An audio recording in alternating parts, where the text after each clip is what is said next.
The following program is recorded content created by the Truth Network. It's Matt Slick Live. Matt is the founder and president of the Christian Apologetics Research Ministry, found online at carm.org. When you have questions about Bible doctrines, turn to Matt Slick Live for answers. Taking your calls and responding to your questions at 877-207-2276. Here's Matt Slick. All right, everyone, welcome to the show. It's me, Matt Slick, and listen to Matt Slick Live. If you want to give me a call, 5 open lines, 877-207-2276, and last 4 digits of your, let's see, CARM, because, it's Christian Apologetics Research Ministry, carm.org. That's the website, and you can check it out there if you want. Just go to carm.org. People are asking me, hey, did I paint? And I'll talk about that in a second. Let's see, if you want to give me a call, 877-207-2276. No, I did not paint. Now, for those who don't know what that means, you can actually watch me do the show in a studio. Actually, it's an office, and so yesterday I put some soundproofing up, and it turns out that they have all this. It was a nice little color, so I put it up just as a background so that it makes me pop out a little bit nicer. I hope. Of course, I need all the help. I need all the help I can get. As my friends tell me, man, you got a face for radio. So that's always really good. So you guys can tell me if you like the new look, lighting, and the background. You can just tell me if you like it or not. All right. Hey, folks, look, 4 open lines. Why don't you give me a call? 877-207-2276. Yesterday, we had on Eric Johnson from the Mormonism Research Ministry, and we talked about his book, Introducing Christianity to Mormons, which you can get on Amazon and ChristianBooks.com. And I do recommend you go check it out. I've known Eric for, 30 years, and he's a godly man, has a great wife, and Terry. Hey, if Terry, if you're listening, I'm waving. And he's an expert on Mormonism, so he knows so much. These are the guys, he and Bill McKeever, I call up and ask questions when I have issues I need to get to. So if you want to give me a call, 4 open lines, 877-207-2276. I want to hear from you. So why don't we just jump right on and just get to Chuck from North Carolina. Hey, Chuck. Chuck, welcome, buddy. You're on the air. Hey, Matt. Hey. Good. Thank you, Matt. Matt, Psalm 11:3, I guess it is, if the foundations are destroyed, what shall the righteous do? I believe that's the verse. Wait, I'm not following you. I couldn't quite understand you. What? The what? Psalm 11, chapter 11, verse 3, I believe it's, if the foundations are destroyed, what shall the righteous do? Yeah, that applies to today. Uh-huh. Yeah, applying today, and it even applies to the lost in a way. When we had our Christian foundations of our society, everybody had a foundation to live upon, to guide them generally. And we don't. No, we don't. And it caught me the quote that Francis Schaeffer, I think, said, we'll be floating in the air. Right. There's don't have anything. There's a phrase in the Psalm, I think it's Judges, and everyone did what was right in their own eyes. And what follows that is the destruction of the nation of Israel and then oppression from an outside ruler. That's what happens. So that's what's happening here. And when you're talking, it reminded me, because I go into the virtual world. I have an Oculus, and I go in, and I'll talk to people. And so I go to these varying rooms, and some of them are quite hostile to the gospel message, and some of them are hostile to me personally, because I have a reputation for challenging people. And so I was in this room, and this one female, avatar and all this stuff, said that she hated Trump. And I'm not saying, for or against Trump, but I just said, okay, why? I just was curious. Maybe they'd know something I don't know. And she said, because of putting people on the Supreme Court who would overturn Roe v. Wade. That was her whole reason. Okay. So that launched the conversation for us to get into, well, what's a human person? And I'm going to tell you, the room was full of people who then started attacking, over-talking, I call it dogpiling, verbal carpet bombing, not listening to reason, not having a dialogue.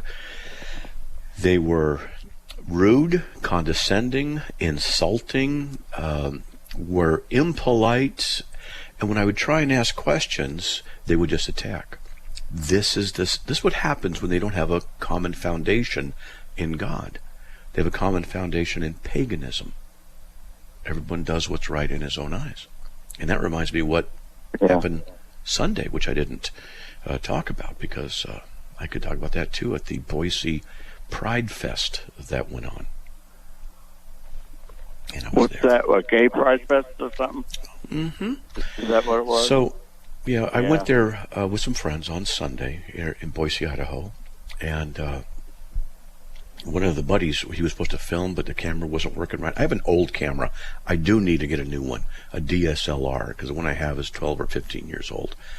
And any rate, so he missed some of the of me doing open air preaching. Not a big deal. But what happened was we went inside this place, and it's literally across the street from the state capitol in a park. And I understood that the mayor of Boise was there. I went in. The music was so loud that I had to put earplugs in. It was incredibly loud. And I mean, very loud. It wasn't me.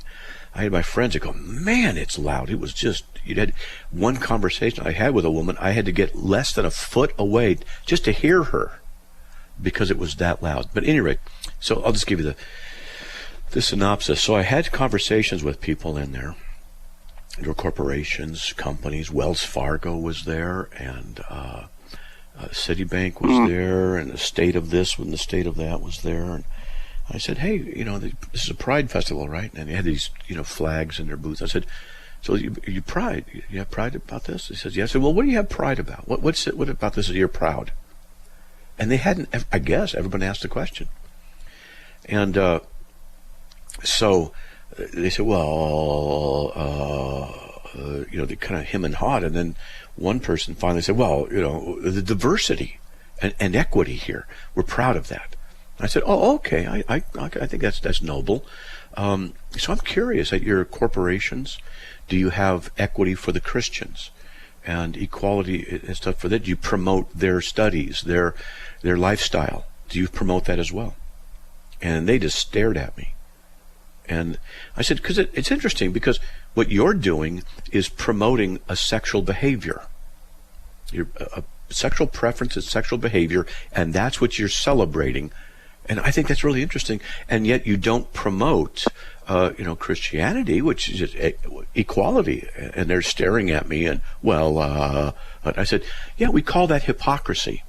And so I had this kind of conversation about 5 times at different booths. They weren't able to answer the difficult questions. People were hostile. All right.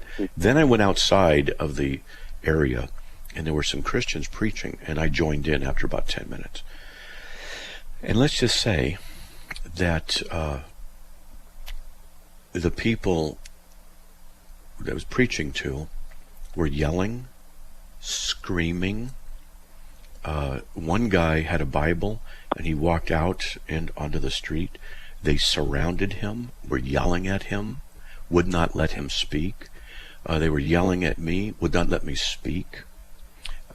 They were full of anger, and I cannot even hint at what the vile things they were saying about Jesus. It was just horrible.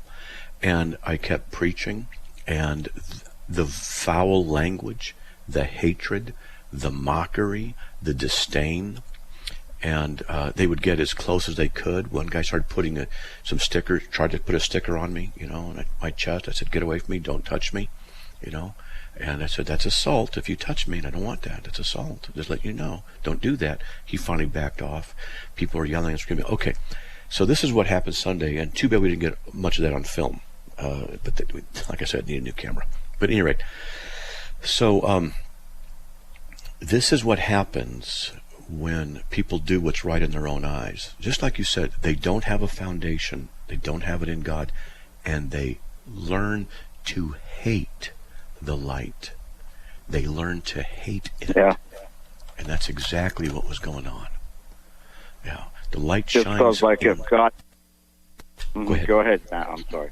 No, that's okay. Go ahead. It's just like the Lord convicting them, and and the lifestyle they're involved in is so wicked. Really, Yes. It's really wicked, and it was wicked. and it's so wicked that.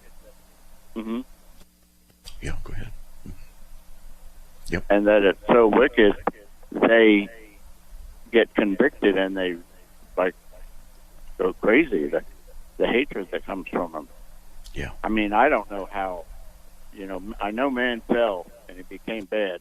I don't know how exactly, but he did. Like R.C. Sproul said with evil. He said, "Where did it come from?" He said, "I don't know, but it came from somewhere. Definitely did, because it's here, and it's with people too."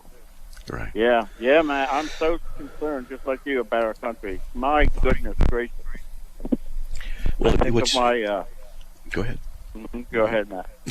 No, I was just going to say that the festival was all about love and tolerance, and they showed absolutely no love and no tolerance whatsoever. The hypocrisy was so evident, and they can't see it because you don't have the right to speak. You don't have the right to have a different opinion. Only their opinion is the right one. And so they will silence you and try and stop you from speaking. This is the hypocrisy. Now, hypocrisy is a form of lying. You say one thing and do another. You're hypocritical. And this is what's going on more and more in this country. The foundation is gone. The foundation in Christ is gone. And everyone's doing what's right in his own eyes. And you can just go on the web and you can do searches for assaults, and the crime rates are going up, murder rates are going up, people getting out of prison. It is as though there are people behind the scenes pulling strings to make our country as volatile as possible in order to maybe suspend the Constitution so they can gain control.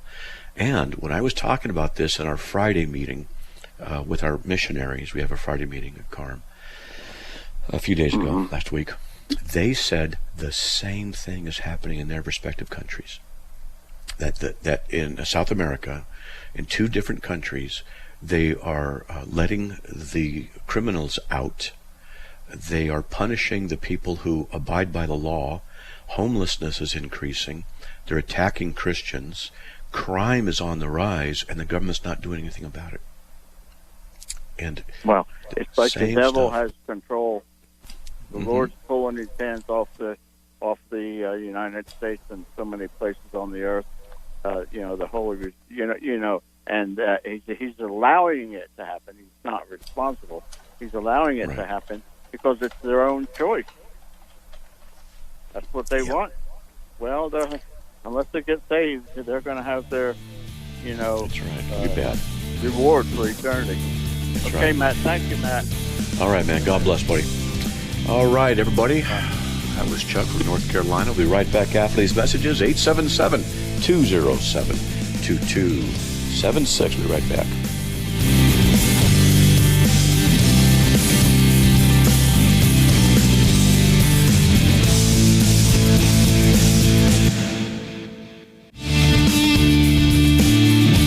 It's Matt Slick Live, taking your calls at 877-207-2276. Here's Matt Slick. Everybody, welcome to the show. Welcome back. If you want to give me a call, we have 4 open lines, 877-207-2276. I want to hear from you. Give me a call. All right. If you want to watch the show, you want to watch me do this, it's not a big a deal. One thing you can do is see if my voice matches my face, because most people say, no, it does not. If you want to check it out, just go to carm.org, CARM.org, and on the right-hand side, you'll see the Matt Slick Live. All right, so I've been playing a little bit with the lighting. I'm just curious to know what people think in the room, if they like it. All right, and give me a call, 877-207-2276. 722-776. Let's get to Joe from High Point, North Carolina. Joe, welcome. You're on the air. Hey, Matt, how are you? Oh, I'm hanging in there. More hanging than in there, but I'm hanging in there. So what do you got, man? I have a question for you. My mother was in a church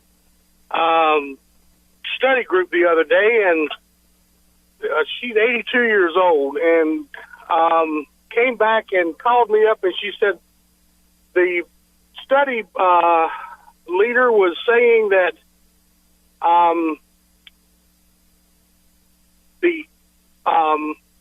this is what he was saying, that God threw Lucifer out of heaven and did not throw him to earth. There was no earth for him to throw him to. And I've always been taught that there was an earth for him to throw him to. And I'm going, okay, that's new to me. Yeah, we don't know. People have asked me the question before. I don't know what to tell you because I don't know when it was that Lucifer was cast out of heaven. Was it before the universe was created, or was it after the universe was created? Some say it was after, and some say it was right about the time of the fall of Adam and Eve. So, I just don't know. I've looked at it, and it just says he was cast out, but doesn't say when, doesn't give us any time markers I'm aware of. So, what that pastor or the Bible study leader said is within the logical realm of possibility, to the best of my knowledge. Doesn't mean it's true. It just means it's one of the possible options. Okay? Okay.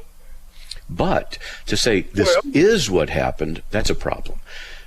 Because the Bible doesn't tell us when it happened. It tells us that it happened.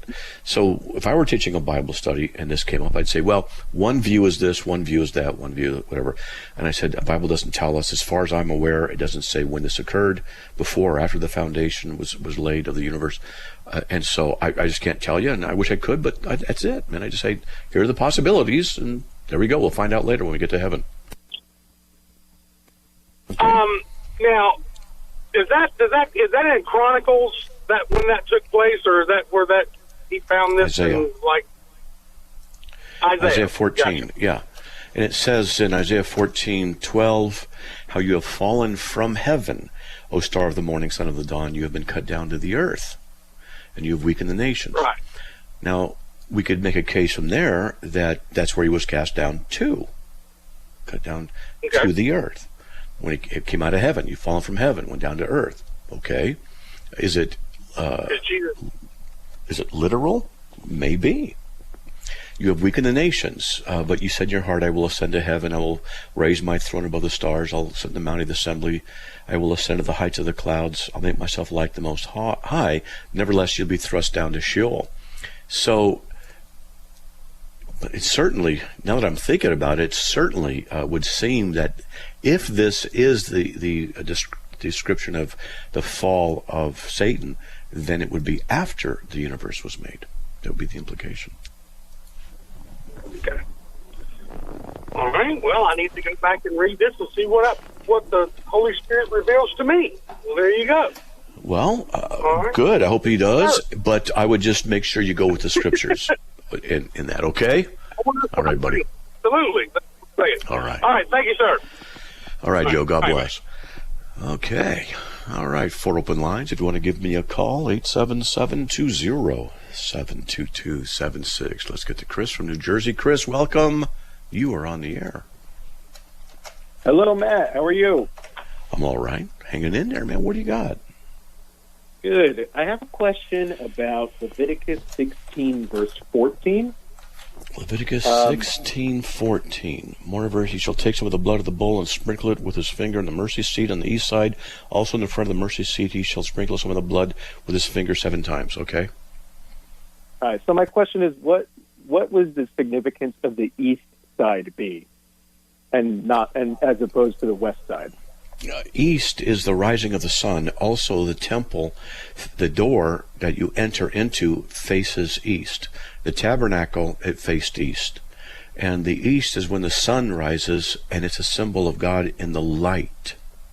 because God said, let there be light. Jesus is the light of the world, etc. So facing the east is the rising of the sun. Okay. Yeah, one commentary that I read, it was talking about where the people were usually gathered towards the east of the temple. Mm-hmm. So at the time of the sacrifice, there would be all the people gathered on the eastern side, and then the priest would come in as and make the sacrifice on the behalf of the people. Right. Is that possible too? Well, yeah, it'd be towards the east. You asked about the east, and the east of the temple, and that's because that's where the door would be, and the high priest would go in and move from east to west. Yeah. Okay. And is there any significance as to why the west side was not touched? I don't know. Or anything like that?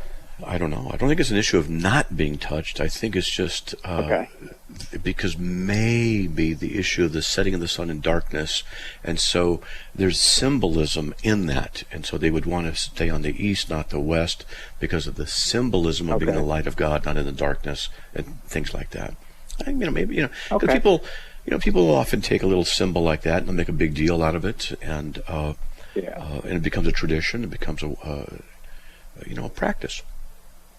Yeah, one theory that I read about was that it's a possibility that it was the western side where when like Christ came and presented himself before the Father as a sacrifice, that maybe there's some significance to where that was reserved for him to either when he sits down or something, that's where the sacrifice for all time was made. I don't know. You have to check it out. One theory was from Ron Wyatt. Are you familiar with him? No. No? Well, he's one of the guys that claims to have found the ark, and when he says he found it, again, this is just a theory, but he claims that when he found blood on it, which was under Calvary, that it was bled on the western side as a complete picture of the sacrifice. I'm like, I don't believe that really, that he necessarily found it. I don't know. I don't know the man. Right. But I'm just wondering if there's something in Scripture that talks about the western side being reserved for the propitiation. I don't know.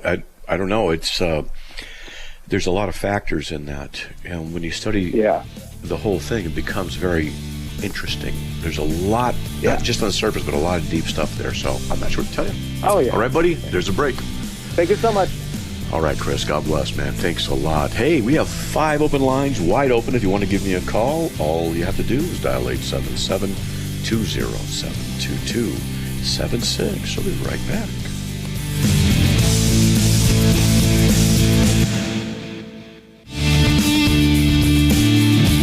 It's Matt Slick Live, taking your calls at 877-207-2276.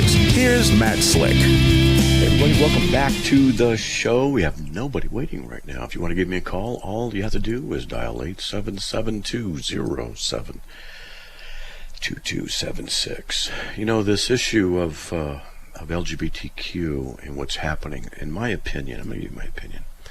In my opinion, it's going to become even more oppressive. There's something, there's obviously a spiritual component to the idea of rebelling against God in the very nature of male-female relations that God has ordained and set up. A lot of people don't think of this in these terms, but homosexuality, LGBTQ, is an attack on the created order of God and ultimately an attack on the Messiah. And the reason it is because in the Old Testament, this intensity of sexual perversion that occurred in the Old Testament would have threatened the arrival of the Messiah by threatening the coherence of and the genealogy through the Messiah, that the Messiah would come in the nation of Israel.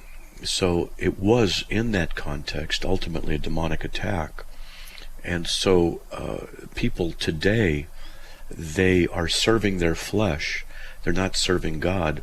They are raising their own ideas of sensibility, of truth, morals, to such a level that even God himself is to be judged by them as wrong. Their arrogance is before them, their foolishness is before them, their pride is before them, and the judgment of God is upon them.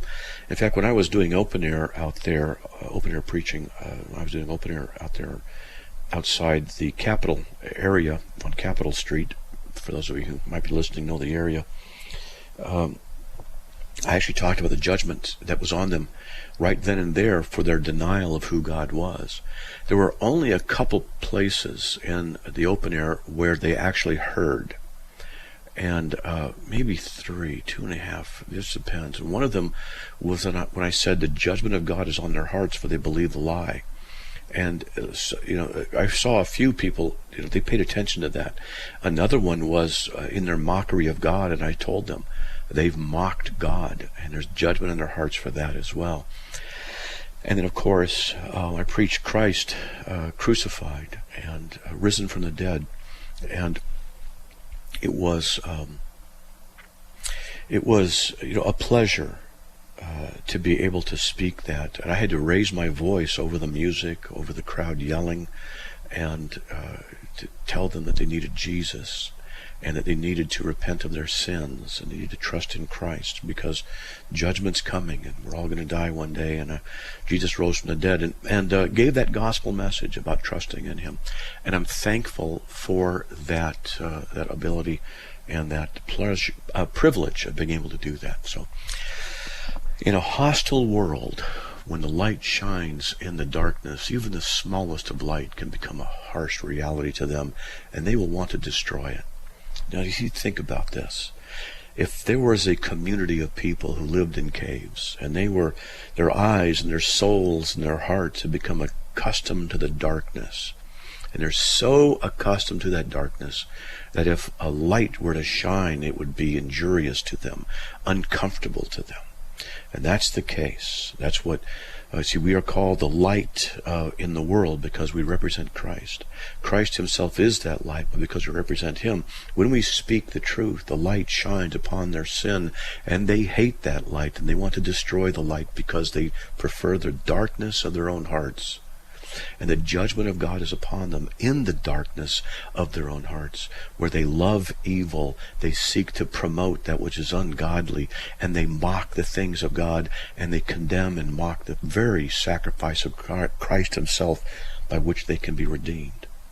And this is a sign of the degradation of our society, a degradation of the hearts of so many people who hate the things of God because they hate the light that shines upon their dark hearts, and they do not like what they see, so they suppress it, and in order to suppress that, they must suppress you. And that is how it works. Let's get to Jan from Richmond, Virginia. Jan, welcome. You're on the air. Jan, are you there? Hello. Yes. Hi, Jan. Hi. Hi. Oh, yeah. So glad that you have the show and that you let somebody like me call you with a question. Well, praise God. Okay. So I just started a new job. I worked for these people a long time ago, and I do evaluations of how people do their jobs. And I have to lie to them about who I am and what I'm doing there and stuff. You can't lie. And I know, right? So why don't lie? It's really been bothering me. I'm sorry? It's really been bothering me. Yeah, because I it's started, sin. Yeah, I figured that. Well, so I mean, are you able to give an example so that we can reword things so you're not lying but accomplishing the same whatever it is? Because here's an example. An old boss of mine said a phone call's coming in a half hour, and he wanted me to pick it up and tell the guy that he was not there. And I said, but no, I can't do that because it's not true. It's a lie. I won't lie for you. I just said, I'm not going to lie. I will say you're not available because he wasn't available. I said, okay. He says, okay, I'll go with that. I said, fine. So there's an example of something. Okay. So. Well, I'm not sure because I have to go into a place where I presumably are there to buy a big ticket item or maybe a lease or something like that. So I'm lying from the get-go. Wait. Hold on. So you're going into a store to buy something? No, pretend to buy something and not buy it, just so I can evaluate how the people react to me, if they say the right things, if they're wearing the right clothes, if they're all these things. So wait a they have second. Presentations to set by. Oh, well, hold on. So lying is something that occurs in the heart. All right. So if your intention is to deceive, then that's a lie. But if you're going in to evaluate how people do things, it's not a lie. It's just an evaluation. Right, but I have to tell them I'm somebody else and that I'm here to actually be a customer. That's a lie. Okay. Right. Then you need to talk to your boss and say you can't do that. And you can. Yeah, because it's the job. So That's what the I'll do job. sometimes when I don't want to use my first name, I'll use my middle name, and I use that name. And so they'll say, "What's your name?" And I'll say my name, and I go in, and I'm not lying, etc. I'm not deceiving them. It is my name. So if they were saying, I do that, but the rest of it, I'm looking for a 2-bedroom house. I'll be moving in October. And I'm not moving anywhere. don't say you are if you're not. It's a lie. So you can say something like, I'm sorry, what? Like I'm interested in, maybe. Well, you can just say things like, I'm curious to know how this works. I'm just curious about things. I'm gathering information. I just want to know. Just tell them, that's it. If I were going in, in a house thing or whatever it is, considering how someone so sells something, and I was there, I'm not going to lie, but I'll say, I'm here. I just want to see how things work, what's going on. Should I ever want to sell or buy, I want to have information, which would be true. Right. Okay. Yeah. I could change around to do that, probably. Sure. I've just had some guilt issues over it. Good. Like, You should. Poor people. You should. Hey, you don't want to be deceptive, okay? But you don't have to volunteer everything either. I mean, you don't want to be deceptive out of omission. But if you want to evaluate how someone else is doing something and they ask you a question and you lie to them, you need to stop that.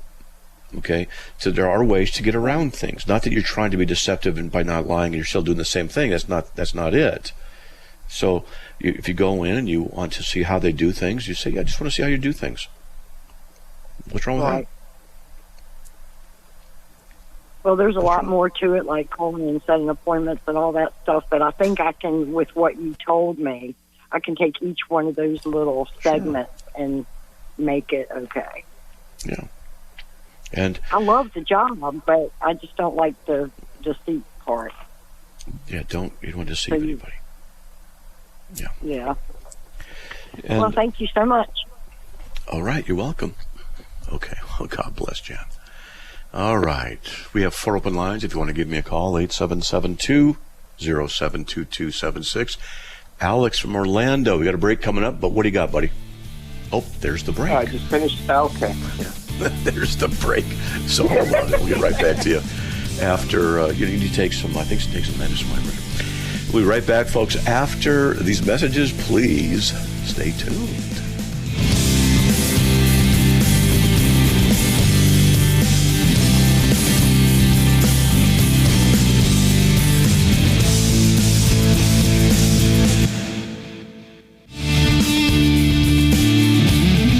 Matt Slick Live, taking your calls at 877-207-2276.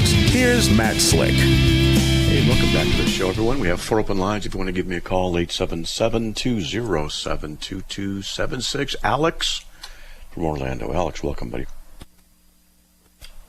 Hey, I just finished my baking soda vitamin C Mai Tai, my nightly drink.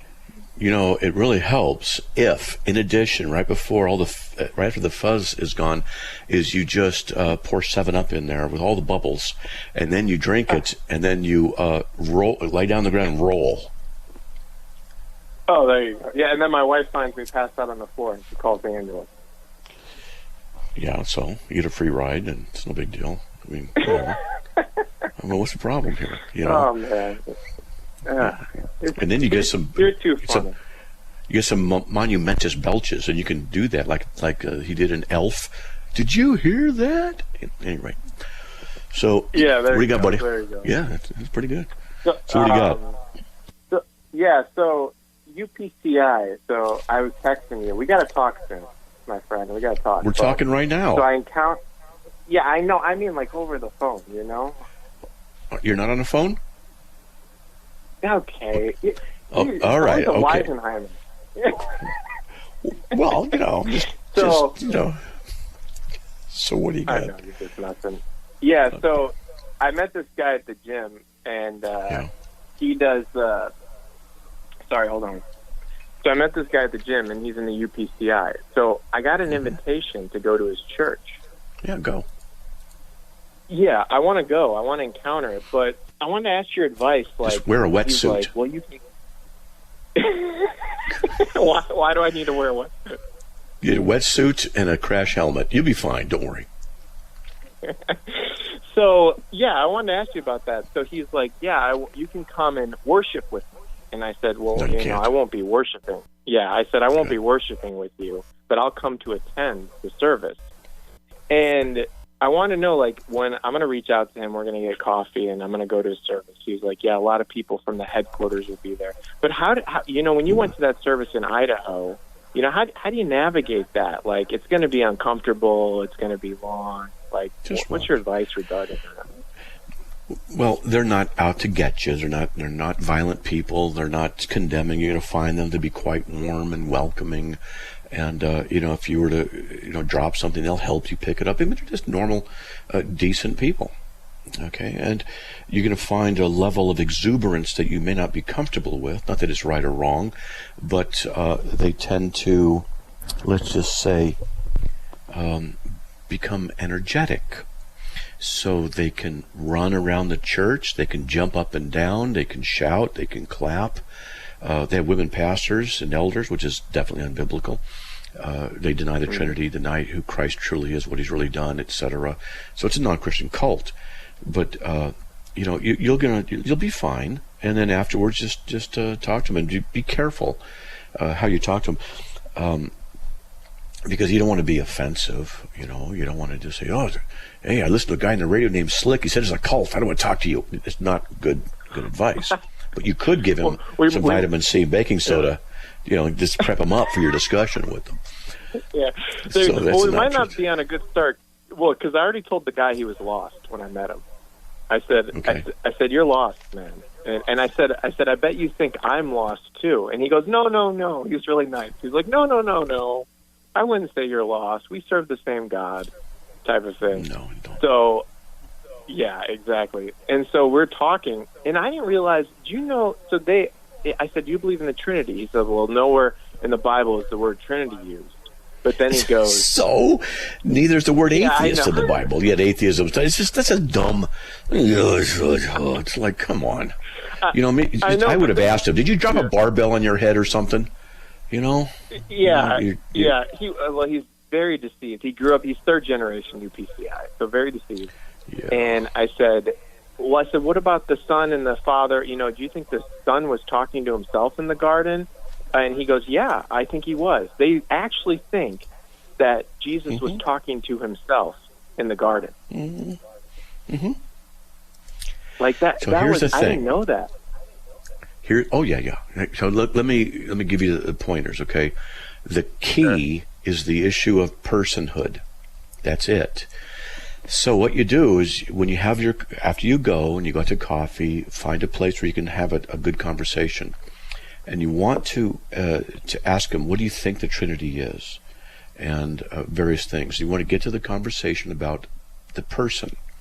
A person, theologically, in reference to the Trinity, is what we use a term to demonstrate what we call the attributes of personhood: self-awareness, awareness of others, being able to speak, say you, yours, me, mine. And so, say that's what we mean by person. And he'll go, okay. And then you ask him, was Jesus a person? He's going to have to say yes. Okay, so Jesus was a person. All right, and how do we know he was a person? Because he had the attributes of humanity. He had the attributes of personhood. He could say you and yours and me and mine, and I have a will, and not my will, but your will. And I mean, that's what personhood is, right? And he'll go, yeah. So Jesus is a person. All right. So when Jesus was praying to the Father, was the person of Christ praying to the person of the Father? And this is where, just listen closely, you'll start hearing the wheels come off the cart. Okay. Because then what they'll generally do is say that the human nature was praying to the divine nature. This is called Nestorianism. Nestorius taught the idea that in the one body of Christ are two distinct persons. Now, official UPCI statements are such that the person of Christ has two distinct natures as one person, but they're very inconsistent in how they apply that. So you have to ask them. Say, so the person, it depends on how the conversation goes, because they're, different UPCI are different. So you say, are you saying then that Jesus was one person, or was he two persons? Now they're going to say, it was one person, and he was God and man, right? Because they'll say yes. So he was one person as God and man, right? Now, this is very important. One person as God and man. And he should say yes. And how do we know he was a person? Because he said, I, you, yours, me, mine. He had a will, he could love, things like that, right? So, then who is he praying to? Because if Jesus is a person, who is he praying to? But if he's praying to himself, are you saying that Jesus is a person praying to himself? And they'll say, well, yes. So then, are you saying the human nature is praying to the divine nature? They'll say yes. Then how is he one person? And this is where the problem is. Okay, it's a huge problem.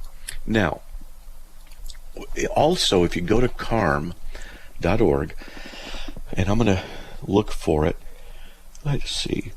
Oh boy. I'm going back because I forgot exactly where oh, that's right. Luke put up a bunch of articles, so I got to go back a few more pages. And I wrote. Luke did a good job at hosting the show the other day. Oh, he did a great job. Yeah, I'm not going to tell him that because his head might get bigger. But yeah, he's a good guy. Oh, I hope he didn't hear me say that. He listens on the radio. So, no, he is a great asset to Carm. He really is. All right. So what I'm doing is looking for. Oh man, let's see one more thing here. There's an article I wrote and released. I have to go backwards. What I want you to do, if you can, is find this article. I just got to find it. Let me just look, because it's really going to be very helpful. Just find it. You can text it to me. Just text me the article when you find it. The person of the Father and Jesus. Because, sometimes here it's hard to find articles on the web. No, I found. Oh, you found it? I got a lot. Yeah. So. It's called Oneness, Jesus, and Which Nature is Talking. So just type in Which Nature is Talking and go through that. And for example, when I had a discussion with one of my opponents, Bishop Jerry Hayes, he's a oneness guy, and he's a very polite gentleman, so I'll give him that. But I asked something like this, the pericope, John 6:37 through 39, and I asked him various questions about it. And let's just go with verse 38 just to save time. For Jesus says, for I have come down from heaven not to do my own will, but the will of him who sent me. So I said, okay, now look, for I, is that divine nature or the human nature? He said, divine nature. I came down from heaven not to do my own will. That's the human nature, he said. But the will of him who sent me. That's the divine nature. So this is evidence that they say the divine nature and the human nature communicate to each other. But that means they're two persons. And I have a definition of what personhood is also in that article. So this is something you got to look at and you got to check out. So now here's something else. Now I want you to pay attention to this, because this is all logic. It's right there in Scripture. What I'm going to do is go to John 17:5. Now, ask him, does Jesus speak as one person or does he speak as two persons? Because if Jesus is a person, he can only speak as one person, right? Makes sense. That's why you can say, is Jesus a person? He's going to have to say yes. If he doesn't, well, he's got problems. Just put your hand on one side of his ear and then look through the other ear and see if you can see any light. You move your hand up and down, because it means he doesn't. I don't know. So now this is what he says, John 17:5. Father, glorify me with the glory I had with you, which before the world was. How can Jesus, the person, say the I? He's going to have to say it was a divine nature. But he's speaking as a single person. Because he says, I manifested your name to the men. Who's that? That's a person of Jesus. Well then, is it divine nature talking? I have manifested in the next verse. Or is it the human nature? If it's only the human nature, then what we have is a schizophrenic view of Christ where he alternates between natures. Speaking, divine nature, human nature, divine nature. You can even get it where in one sentence, the two natures are talking alternately. It just gets ludicrous. This is why you got to focus on this, okay? Okay. Yeah, I'll follow that. Oh, really quick too before the show ends. Sure. I talked about David K. Bernard, and they actually the guy mentioned him to me. And he said, I said, yeah, my friend Matt Slick did a debate wanted to debate him. And he wouldn't debate, but he might do a discussion, and yada, yada.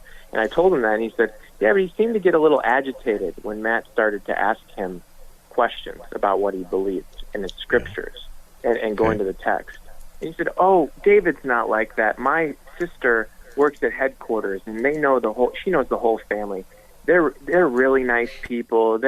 So they have this guy really at a pedestal. He's on a pedestal to them. They look at him kind of like God complex for sure. Like he's the all in all, the top dog, UPCI. Well, tell you what, this is one of those weird connections. Now you have this guy connection, and you tell him that Matt Slick, etc., still wants to have a discussion with him. I've emailed him, and I haven't gotten a response back yet. And we're about out of time. Okay. You should go back tomorrow. Let me know what happens with this guy, too. Okay. Yeah, I will. I'm going to, probably in the next couple weeks, I'm going to get together with him. But thanks, brother. I appreciate it. All right, man. God bless. All right. That was Alex from Orlando, Florida. May the Lord bless you by his grace. We'll be back on there tomorrow, and hopefully we'll talk to you then. Have a great evening, everybody. God bless. Bye.